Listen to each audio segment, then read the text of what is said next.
توی این ویدیو تمرین 39 و 40 رو با هم اجرا میکنیم. تمرین 39 و 40 برعکس همدیگه هستن.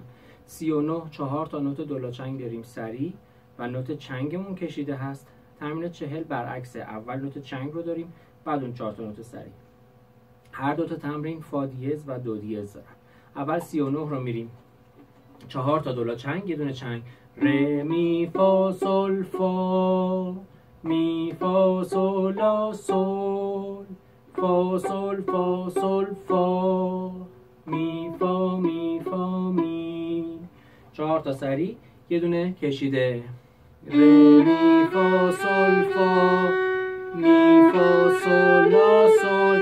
سعی کنین از تا جایی که میتونین از آرشه استفاده کنین، محدودش نکنین. فا سل فا بکشین، می فا می فا. ببینید من برای چنگ از همه آرشه استفاده میکنم. فا سل لا سی لا، سی لا سی دو ره، دو ره دو ره دو، سی دو سی دو سی، دو ره می ره دو ره.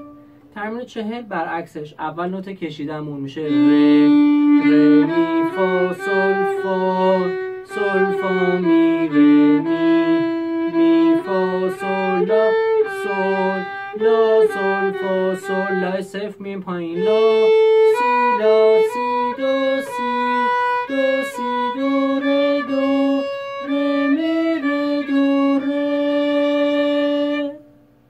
پس حواسمون باشه که رو نوتای آخر که دولاچنگه میخوایم میزان رو عوض کنیم یا جمله رو عوض کنیم نمونیم و اینکه تا جایی که امکان داره از همه آرشه استفاده کنیم.